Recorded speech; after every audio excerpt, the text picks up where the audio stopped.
To introduce Professor John Walton. He's Professor of Old Testament at Wheaton College and was formed at the Moody Bible Institute for 20 years. His primary focus is in areas of comparison between the Old Testament and the ancient Near East, particularly Genesis. So, his title is Origins Today, Genesis Through Ancient Eyes. Over to you, John. Thank you, and well, you're all here, that's great. I'm going to be speaking today about Genesis 2 and trying to give some interpretive insights into that compared to what we find in the ancient world especially. I have material also on Genesis 1, but we can only do one of them, so we're doing Genesis 2 today. If you're interested in this material, either on Genesis 1 or Genesis 2, I've got a link up here that this is free download and free viewing. If you want to link to a DVD, it's about 2 hours worth of material on this information. I also have a DVD over here. I'm sorry I don't have enough for everyone, but I've got about a dozen. They're free of charge, so that's a first come, first serve basis.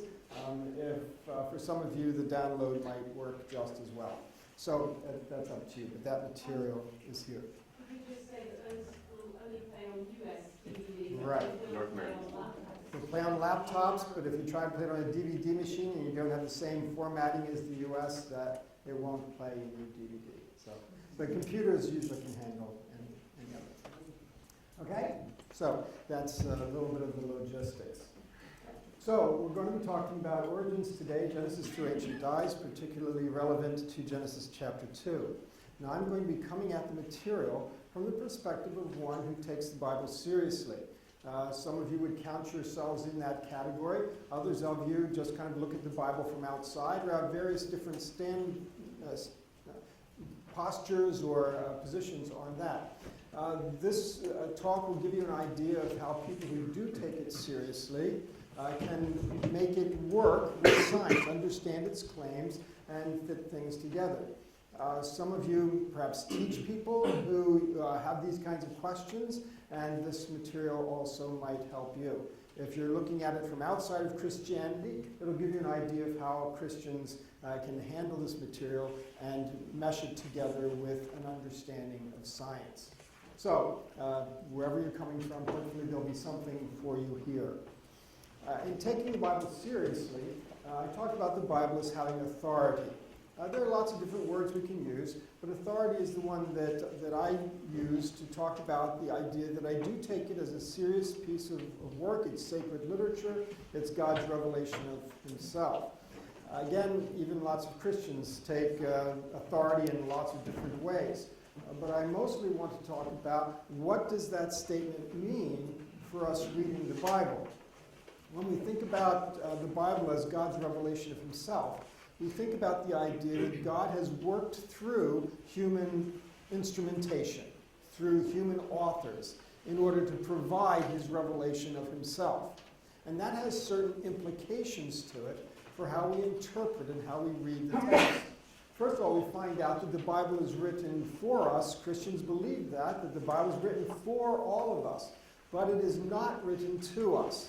That is, it's not written in our language, it's not written to our modern culture, it's not a piece that addresses intentionally our modern ways of thinking. It addresses people in all times and all ages, and God hasn't changed, but it doesn't talk into our culture. Therefore, it's going to have different questions and different issues than what we might have today. As an ancient piece of literature, we should not expect that the Bible is going to anticipate our modern scientific questions and address them. And it would be unusual for it to do so. So it's addressed into an ancient culture. The message then transcends culture. The message about God and who he is, but the form is culture bound.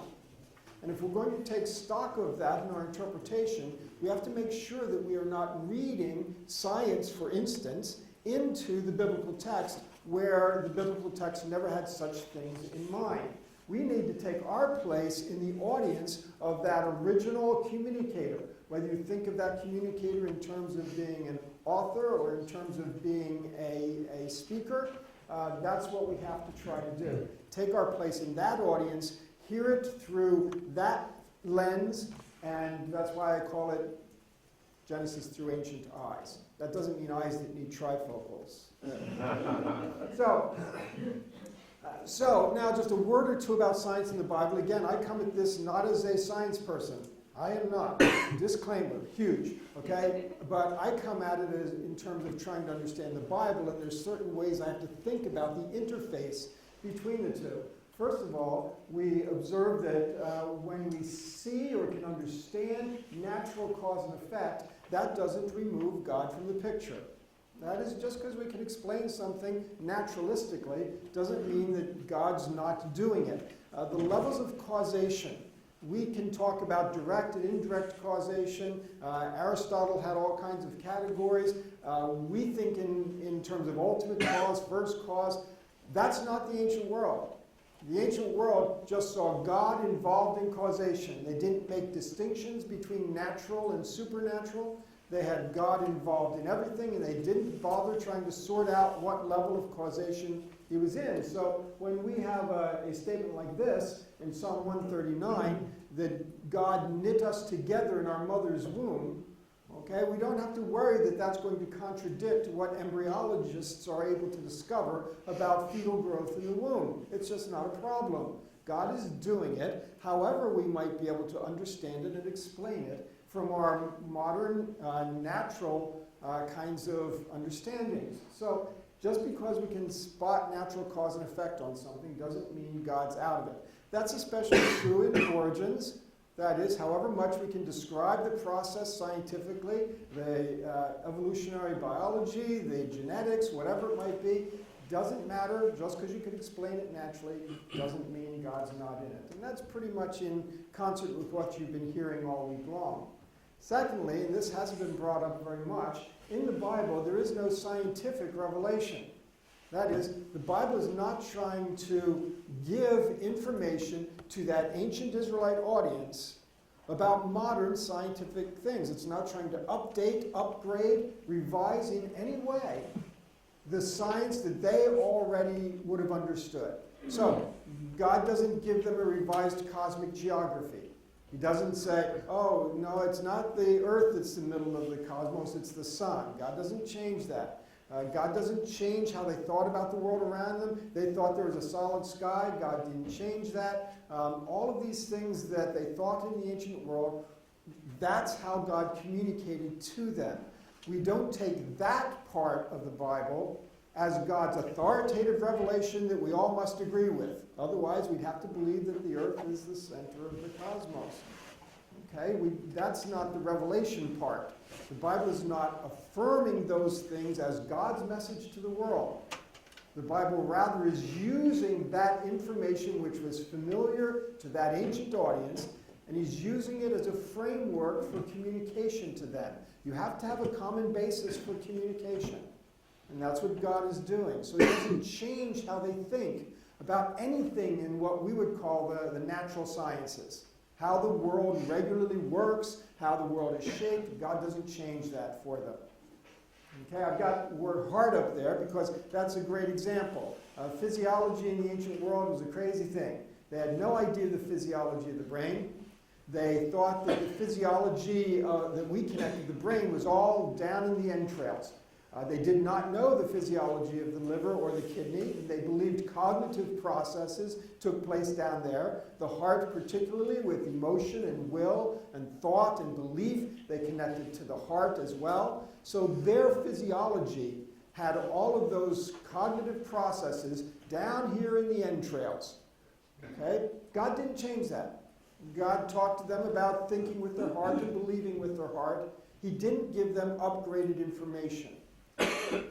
If God is not revealing upgraded information, we should not expect to find upgraded modern scientific information in the Bible. But yet so often today, in this debate, in this controversy, people go to the Bible looking for modern science or trying to make it address and express modern science. That is not the kind of literature that it is. And we disrespect the authority of it if we try to read something into it that is not there. The Bible cannot mean what it never meant. And we cannot read new meaning into that text and expect it to have then the authority of Scripture. We have to read it as an ancient text. There is no new scientific revelation. That is, no revelation about the ordinary, regular operations of the world around us. God worked with what they knew. So we have to carefully consider what scientific claims the Bible may be making. See, I'm not trying to understand how the Bible and science may converge with compatible truths. That's another issue. And that's great. That's fine. We can talk about that a different way. But I want to know, what claims is the Bible making that would lead me to say, here's what the Bible claims, and if science claims something differently, I've got to make a choice. That's the question I'm asking. And lots of believers today think that they have to make those choices pretty often. But we have to look again at the claims the Bible is making. Look at those claims as an ancient book, as the kind of work that it is. So let's get into it. Again, we're going to pass right by Genesis 1 and look into Genesis 2 and 3, particularly pertaining then to human origins. Now, I want to start with just a little bit of tag to get us a lead in from Genesis 1. Image of God, of course, is in Genesis 1, not in Genesis 2. And since we're talking about human origins, I thought I needed to say just a couple things. I've got 3 slides of 3 different aspects of the image of God that I would like to present in brief, and then we'll transition into Genesis 2. First of all, the image of God pertains to the functions that we have. That comes right out of the text. That is that God's making us in his image, and then he gives us these tasks, subdue and rule. It refers to the corporate function of humanity. Okay, so all of humanity serves as God's vice-regents. That's what the most important theological aspect of the image of God as the text unfolds it. We have been given a task, a function, a role. All people have this function regardless of how well they happen to function mentally or physically. It doesn't matter. They're part of humanity. Humanity has this role. The capacities that differentiate humans from animals allow us to carry out this function, but they are not the image of God themselves. In other words, I do not see the image of God as something that can be identified neurologically or anything that has to do with how we can do whatever that animals can't do. That may help us carry out or fulfill the image of God in us, but that is not itself the image of God in my understanding. So first of all, we have this function that God has given us. Second of all, we have an identity. The image of God gives us an identity. It's really who we are, who God has made us to be. It's not a product of evolution or neuroscience. It's not physical, it's not material, it's not neuroscientific, it's not psychological. Again, in my understanding, other people may have different perspectives on it. But so in that sense, it's something that only God can give, not something that we can grow. God gives it. It's not what we develop.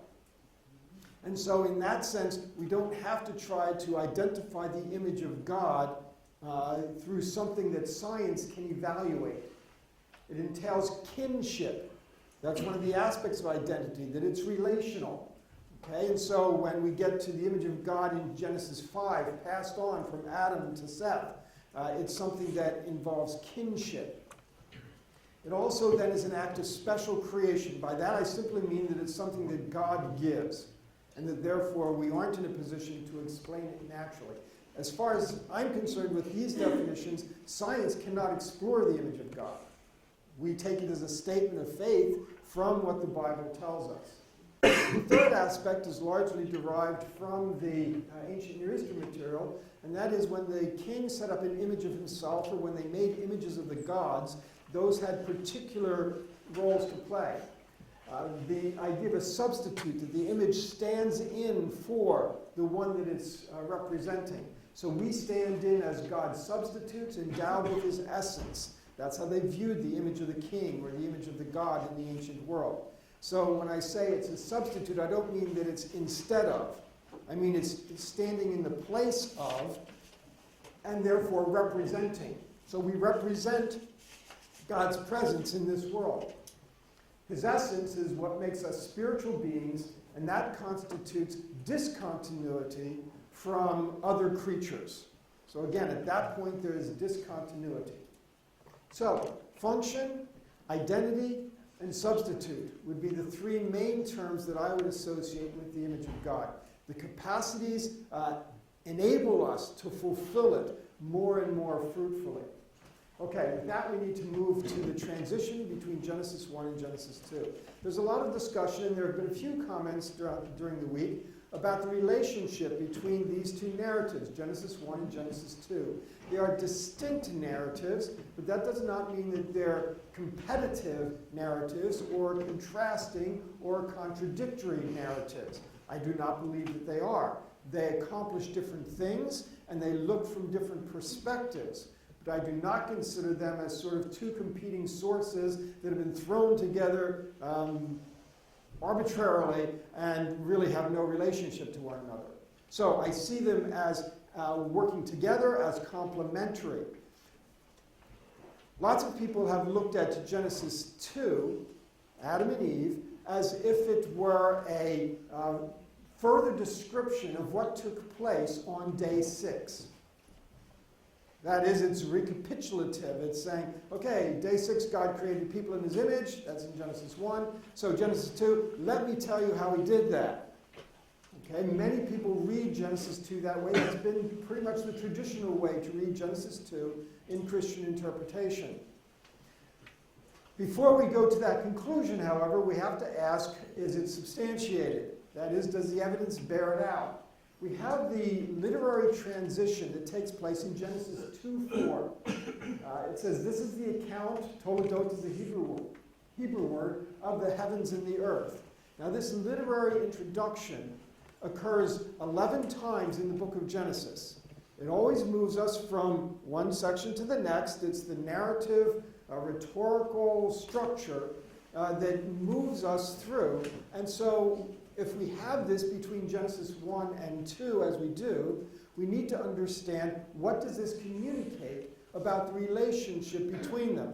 Now, I've got them all listed for you here, the 10 other times that this introduction takes place. And the question I ask is, what is the relationship of the narratives on either side of this introduction every time that it occurs? And that's what I've got here, the relationship. When we look on either side of the introduction, what is the relationship between the two that are presented? And you can see that they fall into certain categories. You've got a parallel sequel here, but many of them are sequels. Some of them are recursive.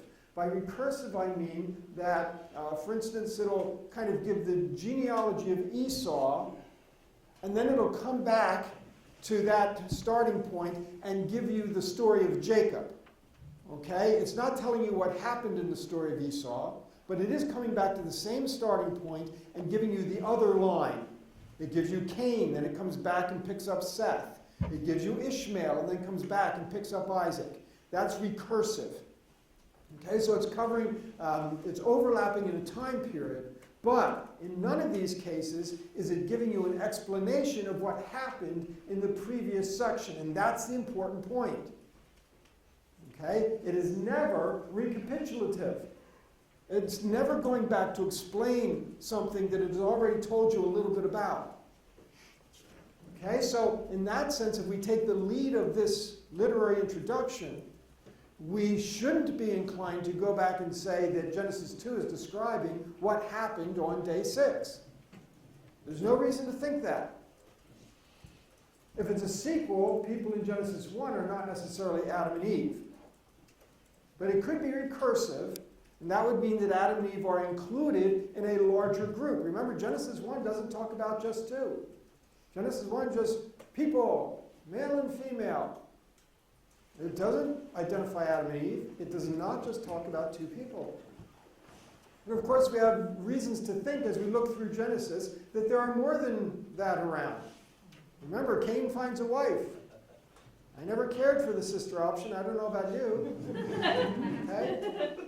When Cain is driven out of the Lord's presence, he's afraid that everybody he meets will kill him. Mom and dad? I mean, what are we thinking here? He builds a city for himself, that's not a city. Okay? There are indications in the text that there are more people around. Okay, Genesis 1 could give you that possibility. The only reason we've thought that there were just two is because of how we're reading Genesis 2. But if Genesis 2 is not giving you further detail about day 6, there's no reason to think that way. That way also, the second account does not need to fit into day 6, which was always a little bit problematic.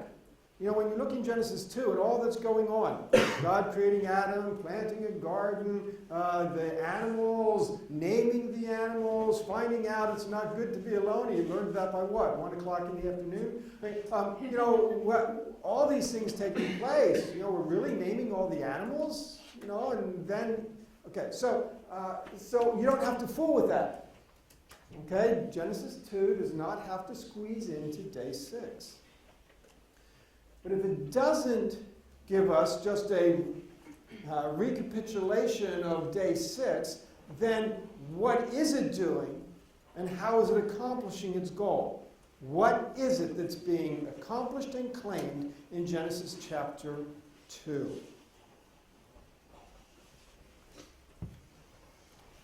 I would like to propose to you, I'm going to talk about what I call the forming accounts in Genesis 2.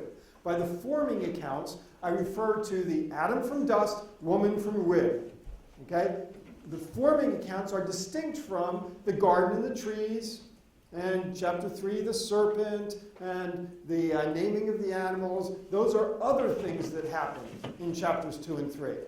But in chapter 2, we have very specifically these two forming accounts. Okay? Adam and Eve. Those are what I want to focus in on. I'm going to propose that those two forming accounts present archetypes. Now let me describe what I mean by archetypes. Everything in Genesis 2 regarding human origins, I would say, is first and foremost archetypal. Now I'm not talking about a literary archetype where you just have sort of a type of character, the hero, you know, something like that, the villain. I'm not talking about literary archetypes. Here I'm talking about an understanding archetype in which there's an embodiment. There's everyone in that group is fully represented in that archetype. Okay, so it's not just a prototype. A prototype is the first one in a series.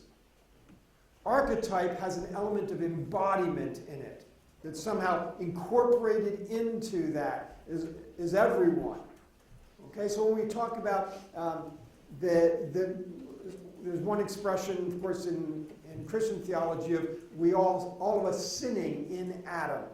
That's an archetypal representation. We are all in Adam, okay, regardless of whether you follow Augustine on that or not. So the forming accounts are most relevant to Adam and Eve as archetypes rather than as individuals. Now, my particular belief is that Adam and Eve are individuals. So this isn't a question of whether they are or are not. The question is, do the forming accounts treat them as individuals or as archetypes? Literarily, what is going on? Now, how would we know that? They can be identified as archetypal if the text refers to everyone, if the forming account refers to everyone, not just individuals. In other words, where Adam and Eve formed in a unique way that is not true of everyone else, then they would just be individuals. But if the forming account talks about Adam and Eve in ways that are replicated, that are the same for every one of us, then they're an archetype. And that's how you tell the difference.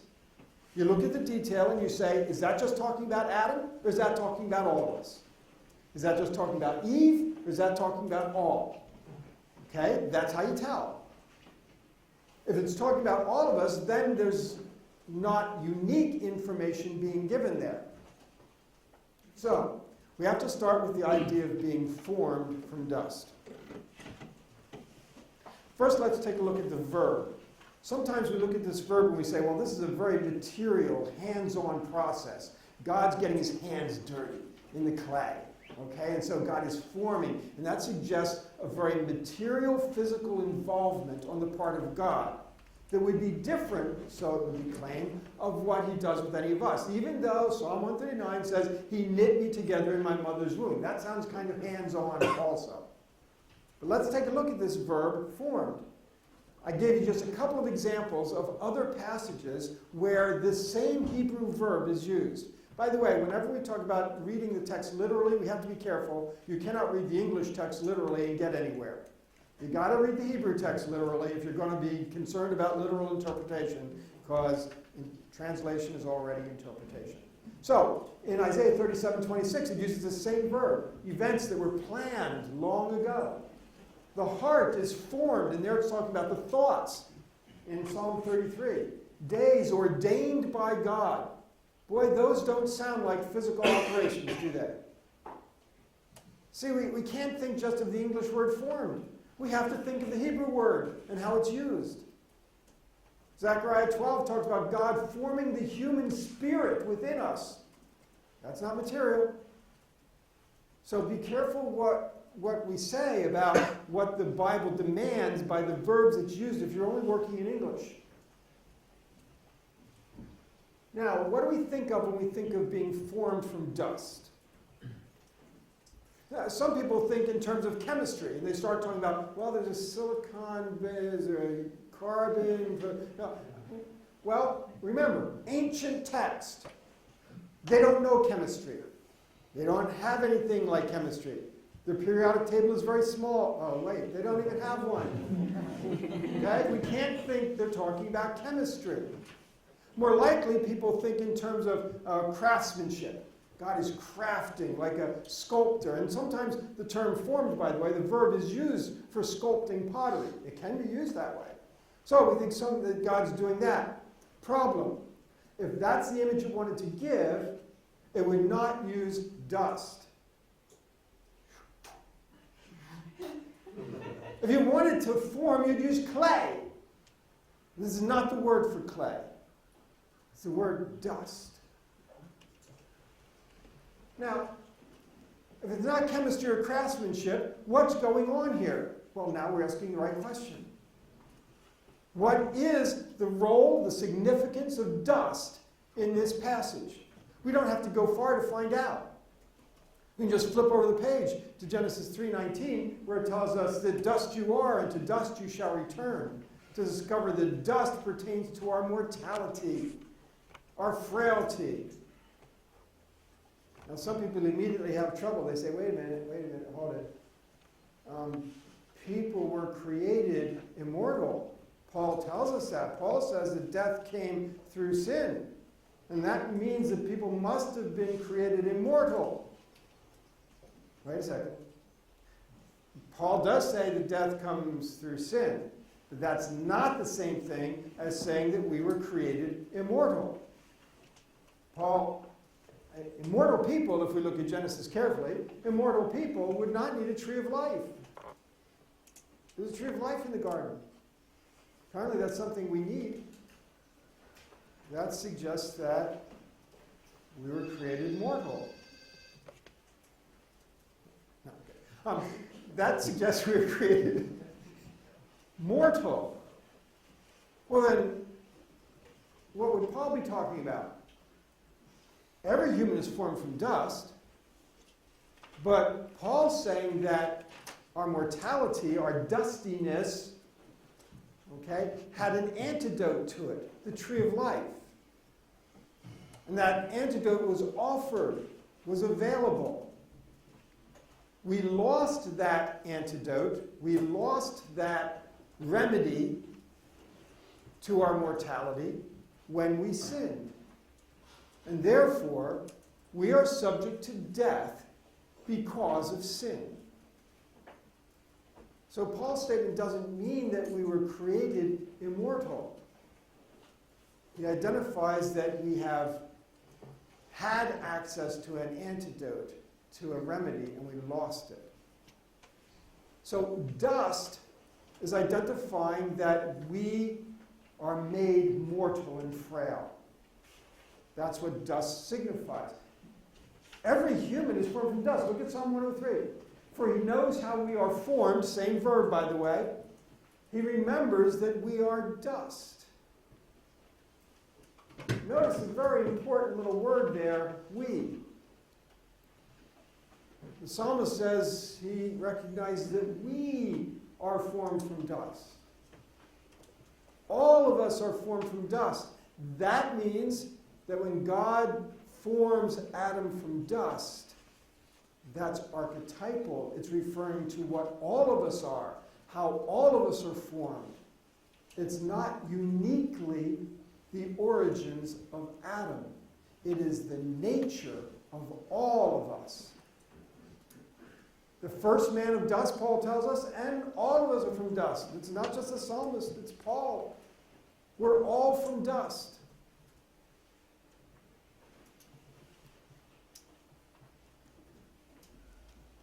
Being formed from dust, then, does not describe material formation. You're formed from dust. I'm formed from dust. Yet, you're all born from woman.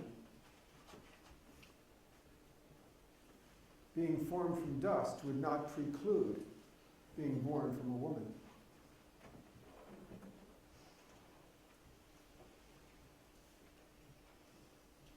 Just like being knit together in our mother's womb does not preclude the whole 9-month process.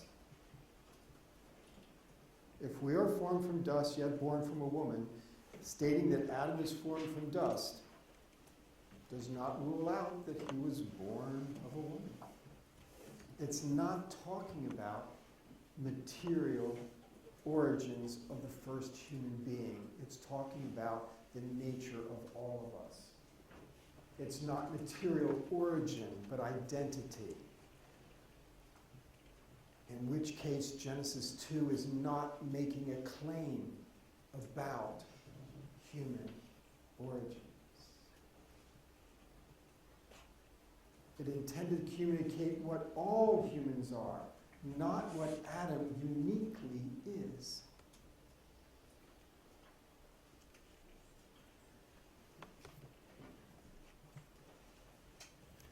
Let's move on to woman.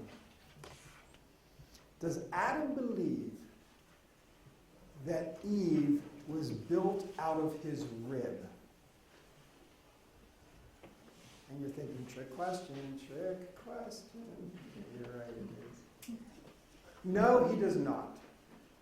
I can say that with some confidence because of the very first words out of his mouth.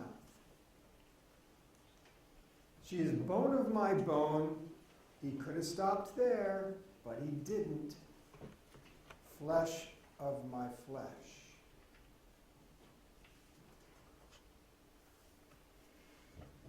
In America, when the butchering process of a cow is taking place, they talk about the side of beef, and that's kind of the whole half of the cow. The word here that's translated rib is not translated rib anywhere else in the Bible. In fact, it's not used anatomically any place else in the Bible. It's typically an architectural term where it talks about one side of a pear, two wings of a building, two sides of an object, the north side, the south side. Okay, you could talk about the two doors of a cabinet as two sides. Okay, they don't have cabinets there. Okay, so the idea of it being kind of locational, architectural, suggesting then that God took one of Adam's sides, not one of his ribs. Now, that would be pretty substantial surgery. But of course, why would we think that the Israelites would be thinking about surgery or anesthesia or something like that? Let's think in biblical terms.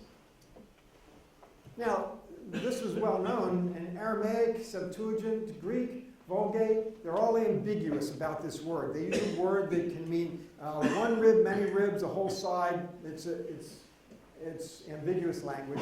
3rd and 4th century, Rabbi Samuel ben Nachmani was already saying this rib idea is silly. It refers to the side of a person. So we have this understanding that goes pretty far back as we look at the information. So what's going on when Adam is put into a deep sleep? Again, to think that God is putting him under anesthesia, we're reading modern things into a text. So we need to look at how this word is used in the Hebrew Bible. Now, sometimes it's used to say that someone is oblivious, unaware to a situation which is potentially dangerous. Jonah goes down into the boat and he's fast asleep in the storm, threatening to capsize the boat. Saul, when David creeps into his camp at night, the whole army is under this deep sleep, which makes them unaware of the danger. Okay, so sometimes it's to show unawareness of danger. We wouldn't do that here. It's not suggesting that Adam is unaware of the danger that's ready to happen. He's ready to, okay, don't go there. Okay? The other way that it's used, and the more important way, is that it introduces a visionary state. Okay, so in Genesis 15, Abraham, he's in a visionary state, and in that visionary state he is shown the symbols of God passing between the pieces of the animals, ratifying the covenant, a very important spiritual, theological transaction taking place in a vision. Okay, Eliphaz in Job 4, Daniel in Daniel 10, same kinds of things. So this has been preparatory for a visionary experience. We look at the early translations. Septuagint has ecstasis, ecstasy. Again, preparing for a visionary experience. Vulgate is a little more ambiguous, sopor. As early as Tertullian in church history, they were thinking of this possibility. So again, it's not just a modern thought. It's this idea that Adam is being put into a deep sleep in order to be shown something important in a vision. In a vision, he sees himself cut in half. And from one half, Eve is formed, is built, presumably the better half. Anyway, so the idea then that now he's given an understanding of the nature of the relationship between man and woman.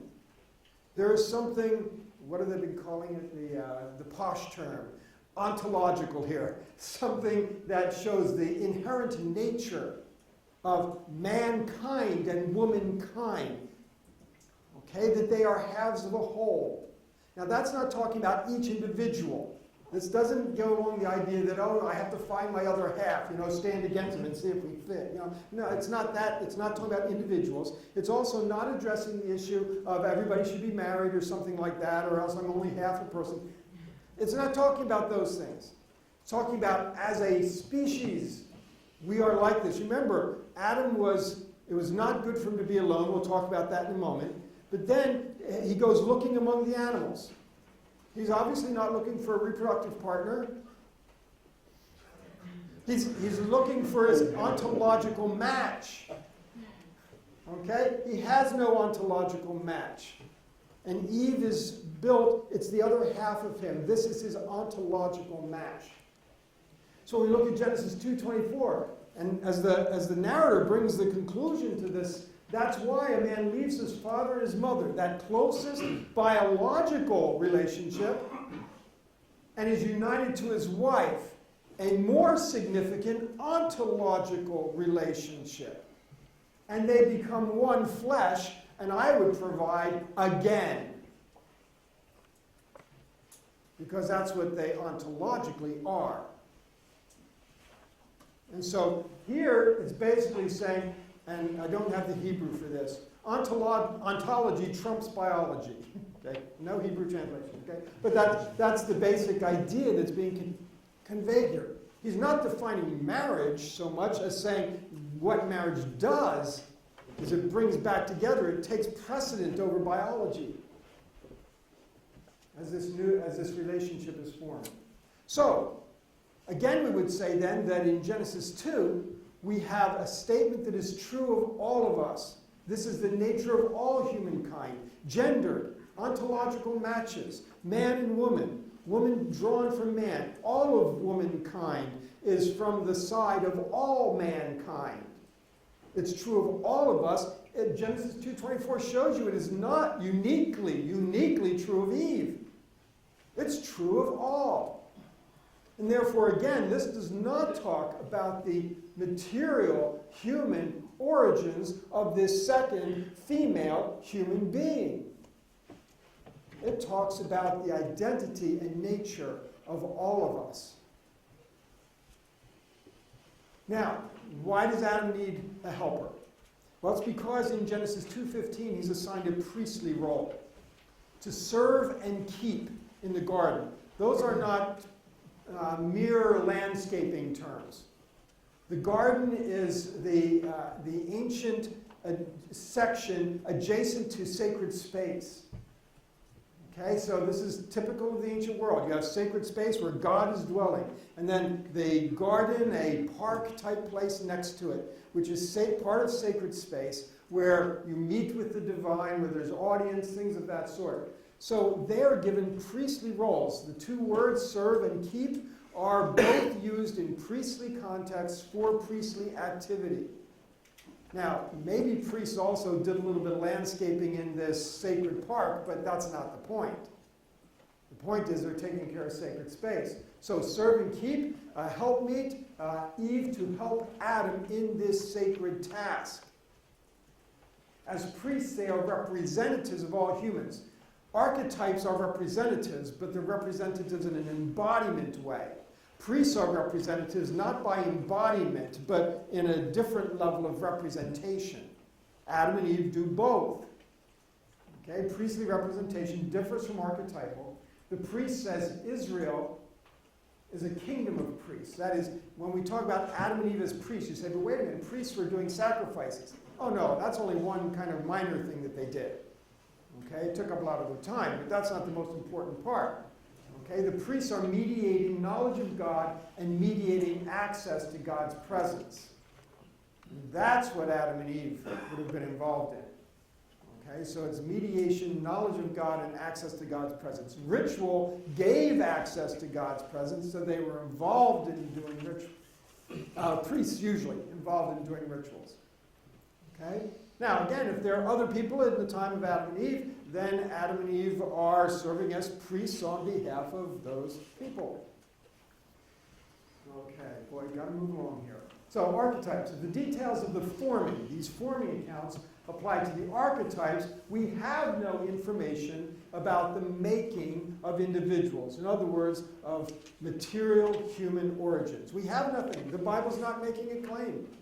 If the forming accounts in Genesis 2 are not that claim, the Bible doesn't have a claim. Yes, God made us. He made us all. But the dust and the rib are not giving us that information. Archetypal identity does not negate the existence of the individual. Again, I believe Adam and Eve are individuals. They're plugged into genealogies, so I believe that about them. But that doesn't mean that they are the first humans and they're formed in a unique way. They are more importantly archetypes. The appropriate question then is not, is this really what happened? Versus an evolutionary model, for instance.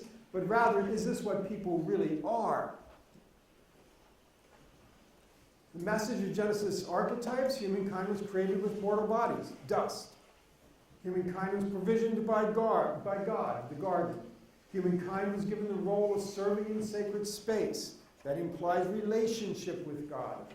Humankind divided into male and female so they would seek out new family relationships.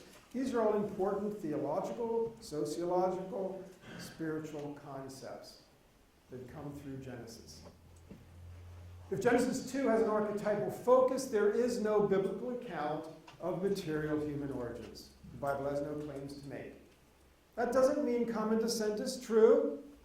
Okay, if you feel common descent is supported by the evidence, the Bible's not going to stand in the way of that. It wouldn't contradict it.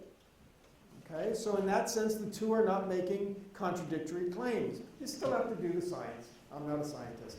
There is still special, direct, creative work of God, found minimally at a functional level, endowed with the image of God. That's not an issue of evolution. That's an issue of God's endowment. creation of the spiritual being. I believe there's more to us than the material human body, and therefore there's something that God has given us, and the designation as priests in relationship with God are all things that are the special work of God. Now, 2 more slides. Well, now a couple more. Okay, first of all, it was good. Some people have this, we're not going to talk about original sin this morning. I'm not a theologian either. I'm a text guy. But the whole idea of, okay, well, what about sin? Okay, I believe sin entered at a particular time, but I don't believe that the statement, it was good, indicates that there could not have been death and suffering prior to the fall. Okay? And that has somewhat to do with the word good. Good pertains to something that is functioning properly in an ordered system. It does not suggest perfection.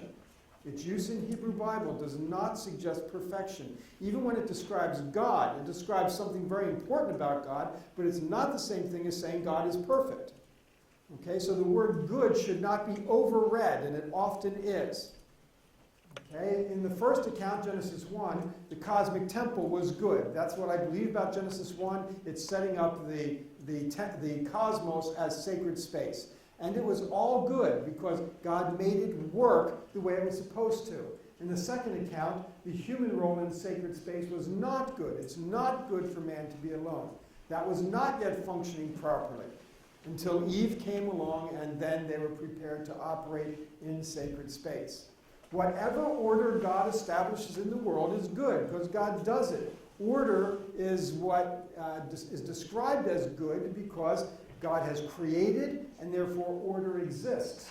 It doesn't mean that no non-order remained. I'll talk about that phrase next slide.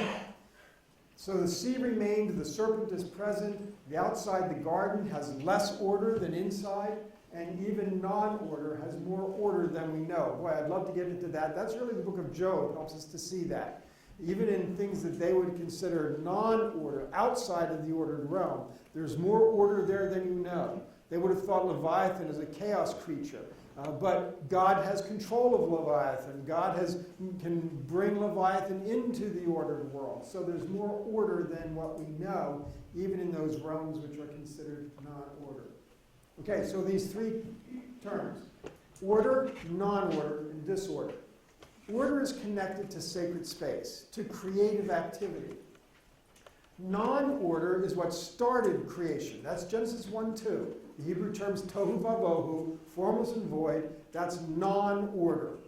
Non-order means that, the boxes aren't unpacked yet. Everything's not set up to work yet. When you move into a new place, it's non-order. Everything's in boxes. Your life is in boxes. Okay? And you unpack and order your world. And so non-order is where the text starts in Genesis 1:2. When God brought order, that's the creative process. That doesn't mean that all non-order was resolved. The sea was still there. Again, there's non-order. You've got levels of order because you've got an outside the garden and inside the garden. So there is order, and there is non-order. Non-order is not evil. Okay, and this is a little bit what Michael talked about yesterday, although I don't know if we're on the exact same page with this. We'd have to talk more, but the chaos to order idea. There is non-order, and sometimes we could put some of these natural disasters in the non-order category. A hurricane is not evil. It's not moral. It's not making choices. Yet we experience it as natural evil. Okay, so we consider it as having evil consequences, but we also recognize that from the environmental standpoint, it has some positive consequences. Again, something that looks like non-order to us has more order than we know. Okay, so non-order remained after creation, and it remains today. We experience non-order, and sometimes quite negatively. People are given the task of expanding sacred space. God did not totally complete his process of bringing order because people were supposed to be part of that process. That's why we're his vice regents. Subdue and rule is not exploit and manipulate. Subdue and rule is to help in the process of bringing order, God's order in God's place. The presence of God was what brought life. The presence of God is what brought order. The presence of God is what brings wisdom. Okay? The serpent is a chaos creature promoting disorder. Chaos creatures were typically creatures of the non-ordered realm. Again, Leviathan, not evil, not morally defined, yet a chaos creature. And the serpent increasingly is being thought of in those terms in Old Testament scholarship. So the serpent is a chaos creature promoting disorder, representing non-order. Sin brought disorder. Disorder has a moral character to it. This is evil in the moral realm. And that entered in to bring a third element to this world. Non-order still around. Order, set up by God, supposed to proceed. Disorder, what people chose and therefore brought into the world. So we live in a world of all three. Eventually, new creation is supposed to resolve both non-order and disorder. Don't have time to get into that. They were cast from sacred space into a less ordered realm.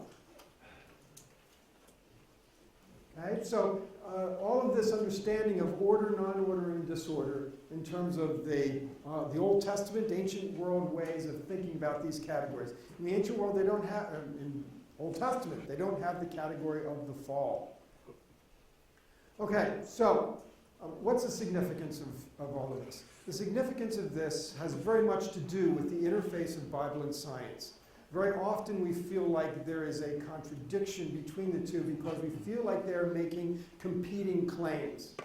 We say science is claiming life arising through these evolutionary processes and the genome developing through all of these processes, and yet the Bible makes this other claim of de novo, instantaneous, no predecessors, no process. God, poof, did it, formed, and we say they're making competing claims.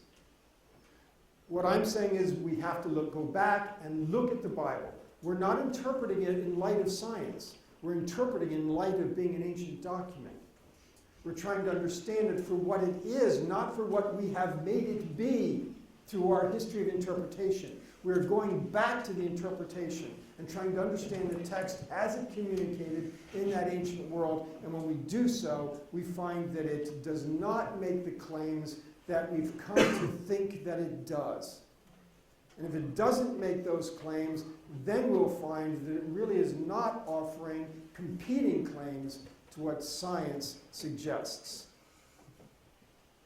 Thank you.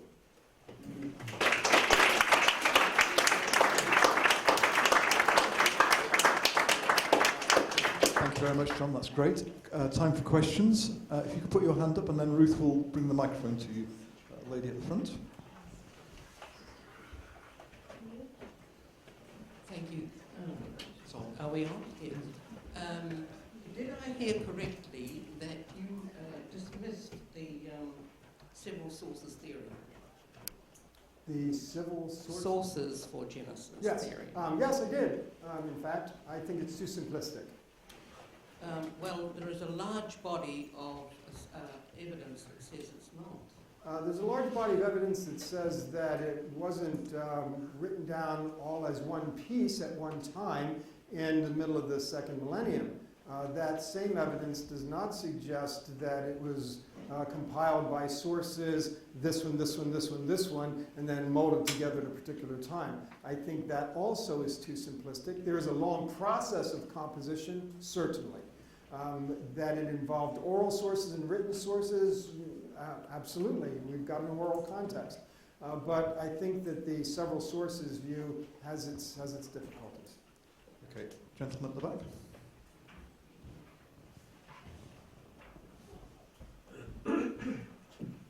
Thanks, that was really good. So I have two questions, one's really short, one's a bit longer. So one is that stuff you spoke about in Genesis 2 and 3 in Lost World of Genesis 1? No. Lost World of Genesis 1 just has the material I didn't get to present today. Lost World of Adam and Eve, the manuscript's done, it's at the publisher, and should be out April. But they're both on the DVD and on the in the link here. Cool. The second one was, what is the response of young earth creationists to this material? Varied. Depends how militant they are, sometimes how angry they are. Depends how set in their ways they are. I've spoken to young Earth audiences, and they're interested and intrigued. If they're in a place where they're still open-minded and willing to consider, they find it interesting. But of course, others don't care for it very much at all. But of course, the part I'm talking about, you'd have to hear my Genesis 1 material really to see what I do there.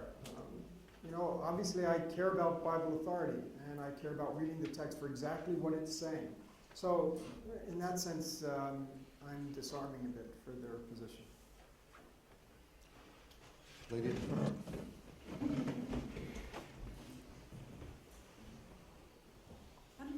So you said the serpent was a chaos agent. So was the serpent just representative of chaos, and it was actually the devil using the serpent just as an agent for evil? In the Old Testament, they never show any recognition of the serpent as being Satan. That connection comes in the New Testament, develops in the intertestamental period. In the Old Testament, they would have inclined to think of the serpent as a chaos creature. A chaos creature, again, is not evil, but it represents a non-order. There was still non-order in the world. There still is non-order in the world, and therefore the serpent is not a misfit in that kind of world. So they would not have seen it as Satan. I've got no problem with the New Testament association as it's drawn, but that's a different question. That's a progress of interpretation and theological development.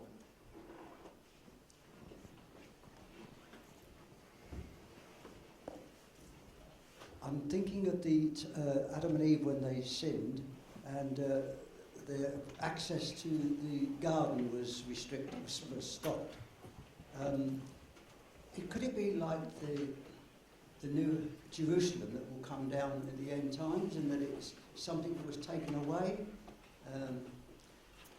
I'm not inclined to think of the new heavens and new earth and new Jerusalem in Revelation as being a return to the Garden of Eden. It has some Eden-like characteristics, but it's more than Eden. Eden, before the fall, you still had some non-order.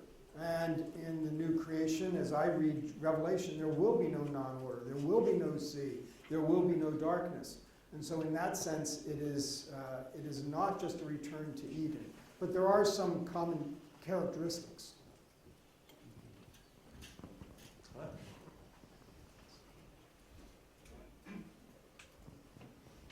I just wondered how you fit this in with Kara's lecture about the Middle Stone Age, and how, presumably about this time, there were tribes all over the earth, and they were also beginning sort of symbolic type of representations, but they hadn't got to writing it down, I guess. Right. You know, if we conclude that the Bible really doesn't rule out human evolution, then the human evolution unfolds as it does, and we understand it as best we can. It's not easy for us to say, at this point, they got the image of God. Science can't tell us that, and the Bible doesn't tell us that, so we don't know when that happened. At what point did God endow humanity with the image? Some people, you know, they talk about the genetic bottleneck, where the human population reduced to maybe as few as 5,000, and some people think about, well, is that a place where God might have... Maybe, but how would we ever know? So in that sense, I don't feel like there's any difficulties here. Just because they're showing imagination or symbolic representation or all of these skills that they develop, that doesn't mean they have the image of God. Because the image of God is a role and a function that's being given. So we don't know. But I've got no problem with that material. Francesca, I think, in the middle there. Really interesting. I was wondering what you thought about the which suggests that, you know, men do stuff and women are just there to kind of help, and whether you have any thoughts on. I don't think that Genesis 2 tells us a whole lot about gender roles. Make them the same, not the things that make them different. Lots of people try to extract conclusions, whether sociological or theological, and I think that that's a misuse of the text. if you read it chronologically, Eve was created to help Adam. You think that's just... Correct. Take a chronological reading of it, Eve was created after Adam to help Adam. Again, if this is not material creation, then no, it's not saying that. Yeah. Could you hand the microphone to Barbara just in front? Sorry. I would like to come back to the beginning of your talk, mentioning the notion of toledot, which is the first introduction of this text. I have heard that this refers to the stone tablets of ancient times, and it's also found in non-biblical texts. So what can you comment on this? Okay, in terms of cuneiform documents, they will often have a colophon, which is a line describing something about the text. Sometimes it might talk about when it was written, or the scribal school, or something about the piece of literature. So individual documents, tablets, sometimes have a colophon. There's one theory about Genesis that says these 11 introductory statements would have been colophons on documents. Maybe. I don't doubt that there were individual documents that at some point were combined together. Again, going back to source theory, I tend more to think in terms of documents that at some point got woven into literary pieces.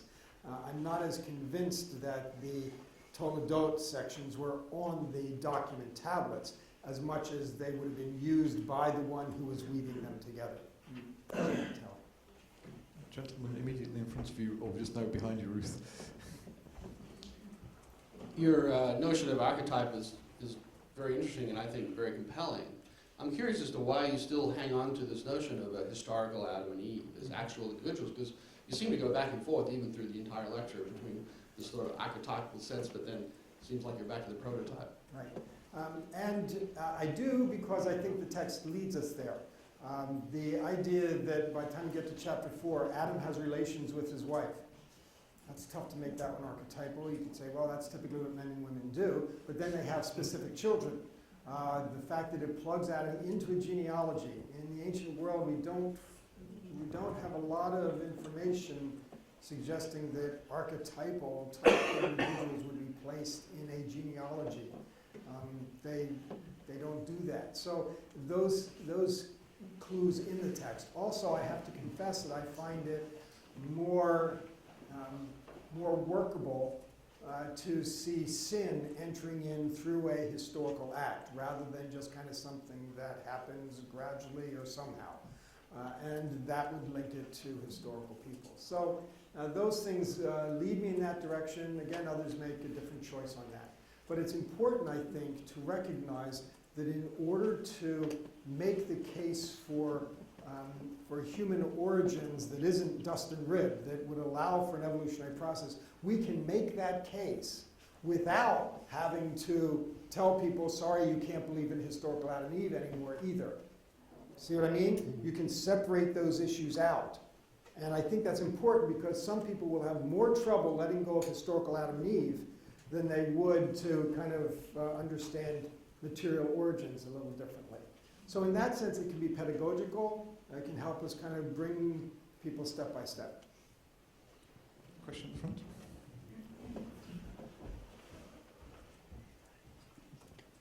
Thank you. You point out very significantly that if one wants to study the Bible, it should not be done with the English translations, but go back to the Hebrew version, which was presumably the language of the four apostles. No, the four apostles probably didn't know much Hebrew, if any. They would have used either Aramaic or Greek. People argue about that. So are those texts available, the Aramaic ones? The Aramaic, we have Aramaic texts available by 2nd to 4th century AD, the Targums. They are already interpreting, however, but no, it's the Hebrew text that the New Testament is typically using Greek texts, somewhat like the Septuagint, and that's the one that they often quote from. So then do I understand that there is a, where did the Greek text come from? Was it a translation? The Greek translation was started as early as 2nd century BC, and we don't know when it was completed, but The New Testament authors often worked from that. So there is something. But again, I want to go back to the Hebrew text and understand it in its Israelite context, what the Israelite audience was hearing, what the Israelite communicators were saying. Because everyone's working from that. Okay. And was there a sort of, Jesus' language was Aramaic? Again, people argue whether Jesus is speaking Greek or Aramaic. That's a New Testament argument, and I'm not a New Testament scholar, so I don't know where that was landing these days. Which is the earliest material? That is what I was. The earliest is Hebrew, and that's what we would want to. That is about a century after Jesus, peace be upon him. Well, Hebrew is what the texts were originally written down in. It's what the Israelites spoke. But that would be around when? Historically, where would you place them? Well, that's a big controversy. When were the first Hebrew texts written? Again, for the most part, we're in a hearing-dominant culture, so lots of things are passed on orally, but they were recording documents all along. Hebrew as a language originates in the middle of the second millennium BC. Time for one final question. Dave in the middle there. I'll squeeze two related questions in together. Naughty. If you could comment, you talked, I think, very helpfully about the archetypal human being created from dust and the links to mortality. The phrase talks about dust of the earth, Adam from Adamah, and then later talks in the passage about animals also created from the soil, the Adamah. So our relationship both with the earth, the topsoil, and with the other creatures in that, and linking to that, my other sort of point for comment is, I liked what you said about the priestly role of Adam and Eve in Genesis 2:15, in terms of tending and keeping. Would you see that not just in a cultic ritual sense, but in terms of, if you like, a priestly role towards the whole of creation, and therefore one can link Genesis 2:15 to Genesis 1:28, where the function of imaging God in our relationship with the beasts of the field, the birds of the air, the fish of the sea, and so on. Mm-hmm. Okay. On the second one, yes, I would see a link, because as God's vice-regent, subduing and ruling, caring for sacred space, if the cosmos is sacred space, then we have the care of all of the cosmos. And so in that sense, I think that works just fine. Go ahead and remember, Israel is a nation of priests, a holy nation. Christians are called to be a priesthood, a holy priesthood in Peter. So we have this concept of priesthood that goes beyond sacrifices and rituals and care of sacred space. So yes, that works fine. On the first one, remember that in 2:7 it does not use the word Adam for dust, it uses afar. So he's afar min ha'adamah, so from the ground. But later on, Adam, the word for human being, is related to Adamah, the word for ground. And so we are earthy, we are dusty, and again, those things all fit. The fact that animals are also taken from the ground would fit into that as well. So that does give us some common ground. On that note, maybe we should stop. Great. Let's thank John again.